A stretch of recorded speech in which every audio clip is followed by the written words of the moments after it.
Hello, I'm the Dark Master, and welcome back to my LEGO reviews. In today's video, we shall be reviewing set number 71732, Epic Battle Set, Jay vs. Serpentine, from the Legacy sub-theme of LEGO Ninjago.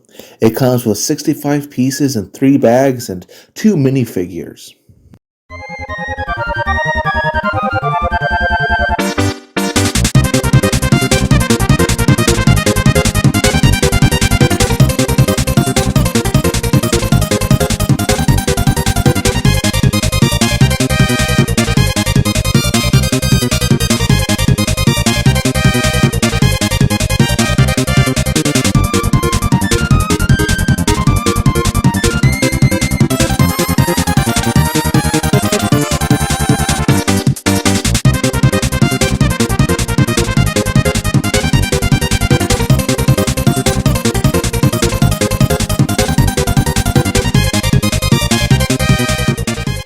Before we get to the minifigures, I actually want to talk about the box for a bit.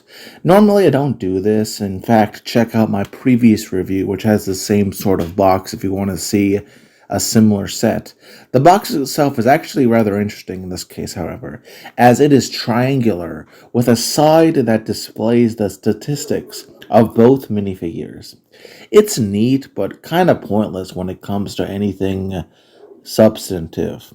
But now let us begin with those minifigures. From left to right, we have Epic Battle Jay and Legacy Rattler.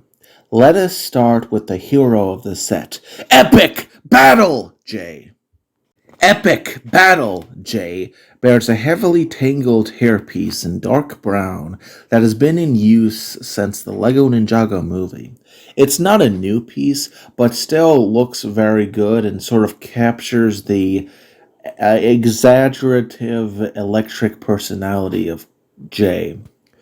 Going down to Jay's face, which again is from the LEGO Ninjago movie, bears freckles and browned eyebrows. One side of the head is a serious scowl, the other is a far more happy expression. Beneath that headpiece, we see he has a blue bandana. Nothing new, but much like the face and hair, it still works fine and is relatively good looking. Going down from there, we see he has torso printing that bears a ninja robe with blue and white stripes over his exposed muscular chest. We see he has a set of Ninjagan symbols on his right chest area. Overall, it's cool, and it's nice to see this sort of color scheme in general. Going to the back, we see he has more of the robes with a larger blue diamond with larger text in the center. Overall, both are good prints, though the back print is slightly less detailed, which is understandable given it is a back print. Regardless of how detailed it is, though, it is pretty distinctive compared to the pure blue robes Jay often normally wears. Lacking sleeves, his arms are yellow with blue hands that are perfectly utilitarian in nature. Going down to his legs, we see he has some belt printing and some other decent, if not slightly more utilitarian printing. In terms of weaponry, Jay wields something that is quite frankly bizarre. First, it has that golden dragon hilt, molded in very great detail, that is honestly an amazing piece, if not exactly new. But the blade is this new odd piece that is meant to resemble a nunchuck in movement. Honestly, it looks really bad. It just doesn't look quite right. It's very bulky. I wish they had just given a regular nunchuck in translucent neon green. It's a real shame because most of the other ones look good in this coloration, but Now, let us go over to the villain of the set, the Hypnobrai Scout known as Rattler, last seen in 2012. Starting from the top, he bears a cobra-shaped hairpiece molded in a new sand blue color. While it's nice to see this piece again and in a new recolor, It lacks the rather intricate and well done printing seen in the original version, which is a real shame as the Legacy Lasha maintained the printing from the original Lasha, and frankly, the fact that it's completely unprinted makes it look a little unfinished, but still, it's a good piece. Going down to the face, well, while previous reimaginings have not exactly done a good job at transitioning it into the new time period, this time I found that it's actually well done, maintaining all the traits of the original figure's face. You know, the red spiraling eyes and prominent fangs, while adding a bunch of new sand blue scale details, which makes it look overall like a genuine upgrade. Removing the Cobra hood piece, we can see he has backprint of more scales, which is a neat little detail that wasn't in the original, and it's one of those things you don't normally see because the back of the head is covered up, but it's nice to see they put a little amount of effort into the stuff you don't normally see. Going down to the torso, we see he has a massive redesign to be far more reptilian than the original. We see he has sand blue scales with dark blue patterning layered over it. We see his chest and pec scales are a light gray with yellow tattoos put over them.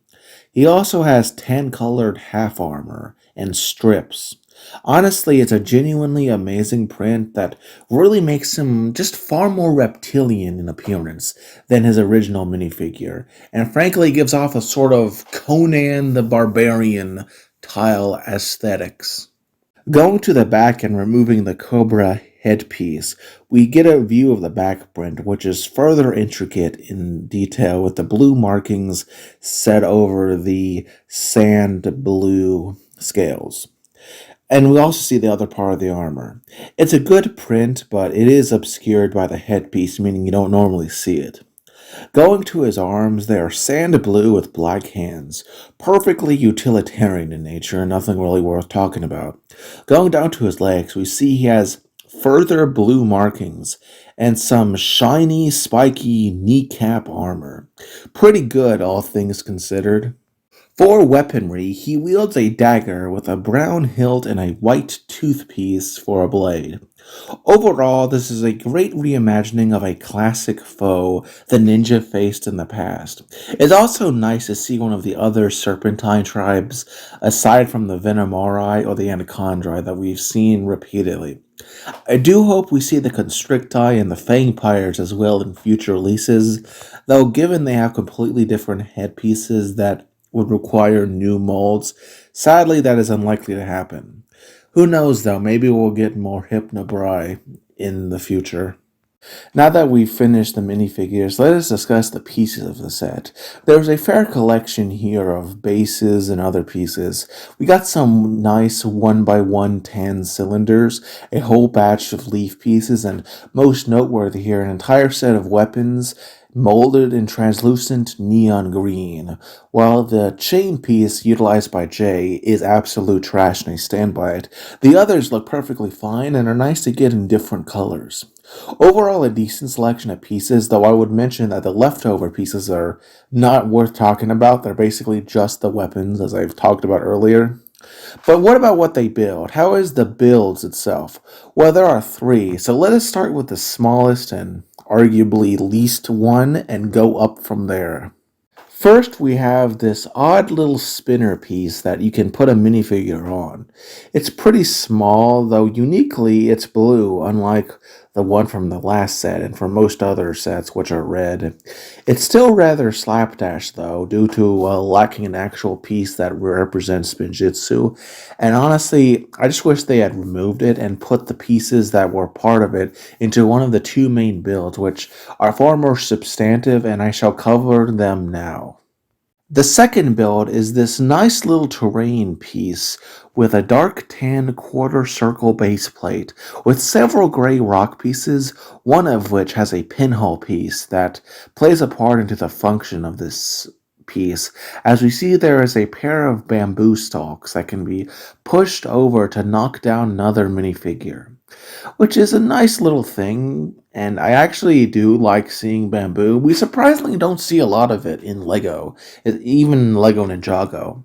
But now let us go to the main and the largest build of the set.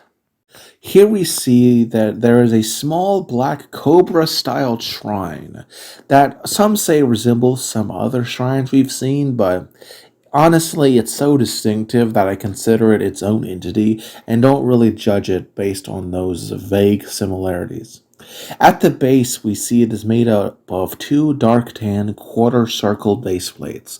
Going up from there, we see two tall strands of bamboo on the left, one of which, thanks to a clip piece, can be slightly articulated a little bit, which gives a level of customizability that we don't normally see in builds this small.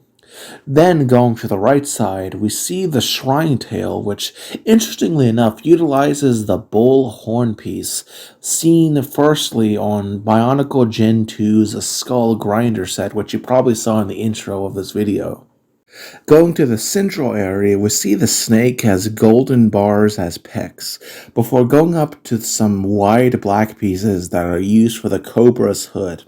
Going to the top, we see that he has an articulatable head that can be hinged up and down. Despite using few pieces, it surprisingly is able to easily give off the look of a cobra. Now that we have concluded the build, let us wrap up with my final thoughts.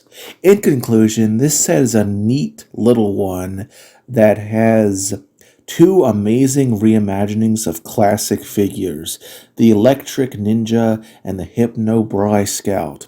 And it has two amazing builds, and one that is admittedly slightly forgettable. Given how cheap it is, I would highly recommend it, especially if you're looking for a small little gift for a young relative.